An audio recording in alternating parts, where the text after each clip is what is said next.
हम लेके आए हैं नर और नारायण की दुर्लभ कथा, आपको अचरज में डाल देगी। राधे राधे दोस्तों, सुनहरी कहानियाँ परिवार में आपका स्वागत है। पौराणिक कथा के अनुसार प्राचीन काल में एक असुर था, दंभोदभ। उसने सूर्यदेव की बड़ी तपस्या की। सूर्यदेव जब प्रसन्न होकर प्रकट हुए और वरदान मांगने को कहा तो उसने अमृतत्व का वरदान मांगा। सूर्यदेव ने कहा यह संभव नहीं है। तब उसने मांगा कि उसे 1000 दिव्य कवचों की सुरक्षा मिले। इनमें से एक भी कवच सिर्फ वही तोड़ सके जिसने 1000 वर्ष तपस्या की हो, और जैसे ही कोई एक भी कवच को तोड़े वह तुरंत मृत्यु को प्राप्त हो। सूर्य देवता बड़े चिंतित हुए। वे इतना तो समझ ही पा रहे थे कि यह असुर इस वरदान का दुरुपयोग करेगा, किंतु उसकी तपस्या के आगे वे मजबूर थे। उन्हें उसे यह वरदान देना ही पड़ा। इन कवचों से सुरक्षित होने के बाद वही हुआ जिसका सूर्यदेव को डर था। दंभोदभ अपने सहस्र कवचों की शक्ति से अपने आप को अमर मानकर मनचाहे अत्याचार करने लगा।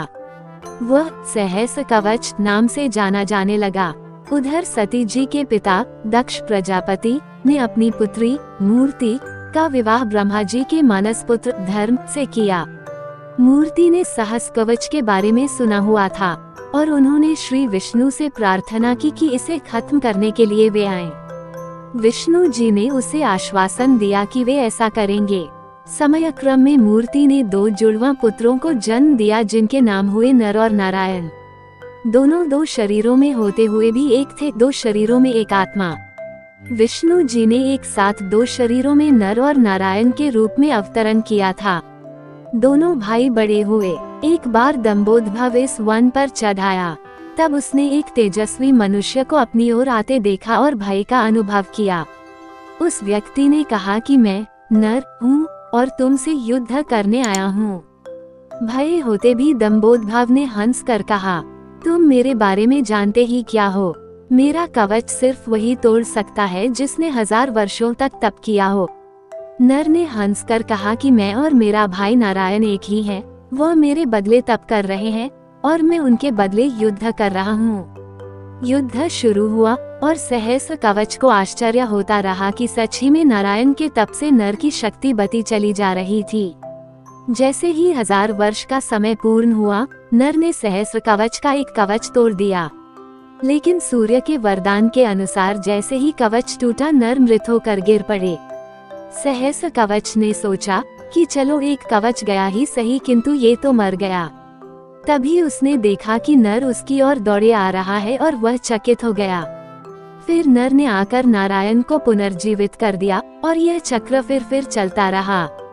इस तरह 999 बार युद्ध हुआ। एक भाई युद्ध करता, दूसरा तपस्या। हर बार पहले की मृत्यु पर दूसरा उसे पुनर्जीवित कर देता। जब 999 कवच टूट गए तो सहस्र कवच समझ गया कि अब मेरी मृत्यु हो जाएगी।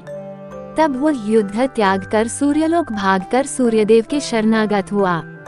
नर और नारायण उसका पीछा करते वहां आए और सूर्यदेव से उसे सौंपने को कहा, किंतु अपने भक्त को सौंपने पर सूर्यदेव राजी न हुए।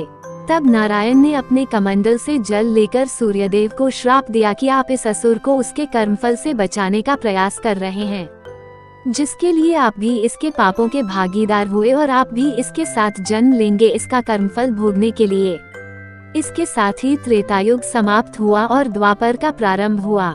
समय बाद कुंती जी ने अपने वरदान को जांचते हुए सूर्यदेव का आवाहन किया और कर्ण का जन्म हुआ।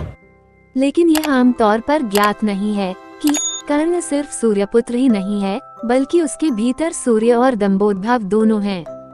जैसे नर और नारायण में 2 शरीरों में एक आत्मा थी, उसी तरह कर्ण के एक शरीर में 2 आत्माओं का वास है, सूर्य और सहस्र कवच।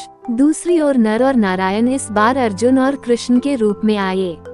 कर्ण के भीतर जो सूर्य का अंश है वही उसे तेजस्वी वीर बनाता है, जबकि उसके भीतर दंभोदभ भी होने से उसके कर्मफल उसे अनेकानेक अन्याय और अपमान मिलते हैं और उसे द्रौपदी का अपमान और ऐसे ही अनेक अपकर्म करने को प्रेरित करता है।